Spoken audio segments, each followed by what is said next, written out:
She left him because he was poor, but he, with hard work, discipline, and faith, built a life he never imagined. Look, in a sun-scorched corner of rural Texas in the 1950s, there lived a young man named Silas. He wasn't a man of many words, but his hands told a story of relentless labor. His small farmhouse, inherited from his father, was more a collection of weathered planks and hopeful repairs than a proper home. The roof had a habit of leaking during the rare Texas downpours, and the wind would whistle through the gaps in the walls on cold nights. He lived a solitary life, his parents having passed on years ago, leaving him with nothing but a few acres of stubborn, dusty land and a will as unyielding as the Texas sun. Silas worked from the moment the first hint of dawn painted the horizon until the last sliver of light disappeared.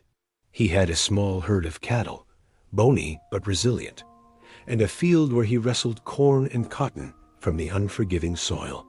He was known in the small community as a decent man, the kind you could count on to help raise a neighbor's barn or pull a calf, never asking for anything in return. He'd arrive with his calloused hands and a quiet determination, work until the job was done, and leave with a simple nod. Despite his tireless efforts, however, poverty was a constant shadow, a guest that never left his dinner table. He was bone poor, and everyone knew it. One sweltering Saturday, Silas drove his old, sputtering truck into the nearest big town, a place with paved roads and a 2-story general store. He was there to sell a few sacks of cotton, hoping to make enough for seeds and perhaps a new pair of work boots. As he stood near the town square, wiping the sweat from his brow with the back of his hand, he saw her. Her name was Eleanor, and she was like a cool drink of water on a scorching day. She was the daughter of the town's most prosperous rancher, a man who owned more land than Silas could even dream of. Eleanor wore a crisp yellow dress that seemed to defy the dust and heat, and her laughter, as she spoke with her friends, was like music. Silas, in his dust-caked jeans and faded shirt, felt a world away from her. Yet, when her eyes, the color of a summer sky, met his, something shifted inside him. It wasn't just a passing glance. Her gaze held for a moment too long, a flicker of curiosity, perhaps even intrigue. He felt a jolt, a feeling so foreign and powerful it nearly knocked the breath out of him. From that day forward, Silas found a reason to go to town every Saturday. He would park his truck, clean himself up as best he could, and walk through the town, hoping for another glimpse of her. They began to talk, their conversations starting as small, shy exchanges at the feed store or by the soda fountain. He learned she had a gentle spirit but a sharp mind, and she saw past his rough exterior to the steady, honest man beneath. Soon, those brief meetings turned into long walks along the creek that bordered the town.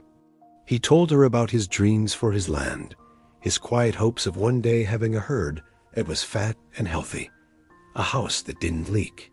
She spoke of feeling trapped by her father's expectations, of wanting a life that was real and earned, not just handed to her. They fell in love under the vast Texas sky, a love that felt as pure and true as the earth beneath their feet. But their love was a secret whispered in the twilight hours. Eleanor's father had plans for her, plans that involved a wealthy suitor from Dallas, a man who could merge their family's fortunes and secure their legacy. When her father discovered her clandestine meetings with a poor dirt farmer, his fury was immense. He forbade her from ever seeing Silas again. The choice was laid before her, stark and brutal: a life of comfort, wealth, and social standing with the man her father had chosen, or a life of struggle, poverty, and uncertainty with Silas. With tears in her eyes, Eleanor came to Silas one last time. She told him she loved him, that he was the only one she would ever truly love, but she couldn't do it. She couldn't trade her world for his. A fear of a life of hardship, of watching him toil endlessly for so little, was too great. She chose the money, the security. She chose the life her father wanted for her. As she walked away, a piece of Silas's heart broke, shattering into 1,000 pieces in the Texas dust. He watched her go, a silhouette against the setting sun, and felt an emptiness so profound he thought it might swallow him whole.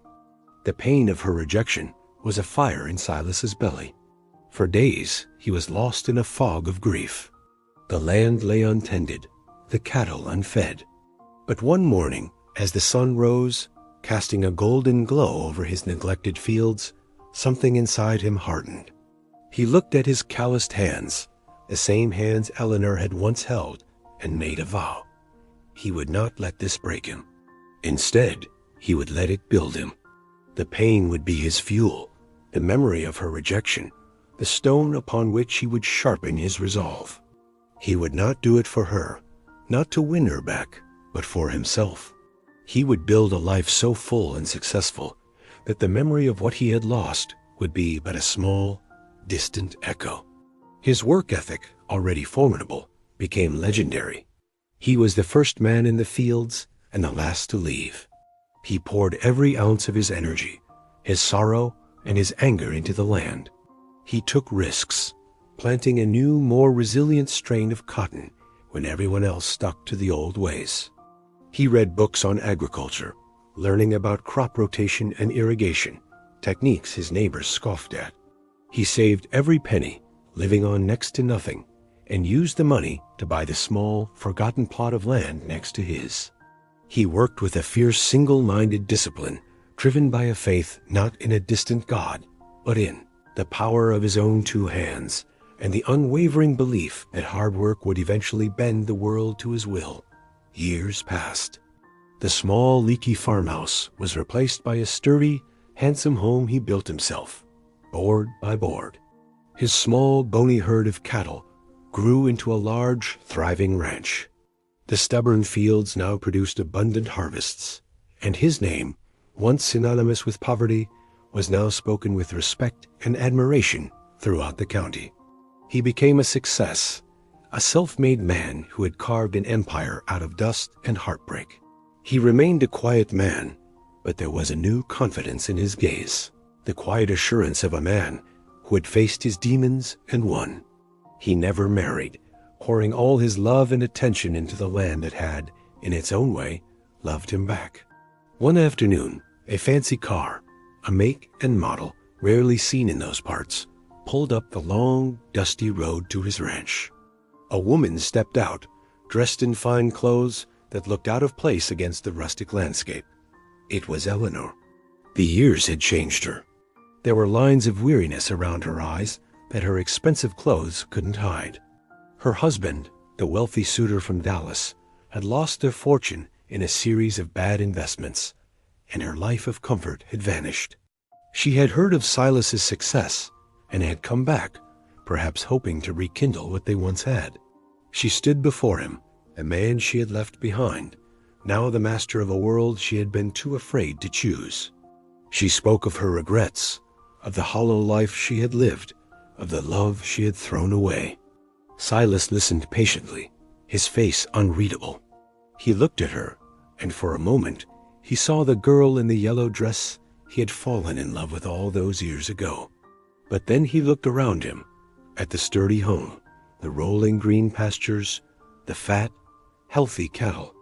He looked at the life he had built, not just with his hands, but with his pain. He felt no anger, no bitterness, only a quiet sense of peace. He had built his life from the rubble of his broken heart, and in doing so, had found a different kind of love, a love for the land, for the work, for the man he had become. He realized that losing her, the most painful moment of his life, had been the very thing that set him free. It was the catalyst that had forced him to build a life far greater than any he had ever dreamed of.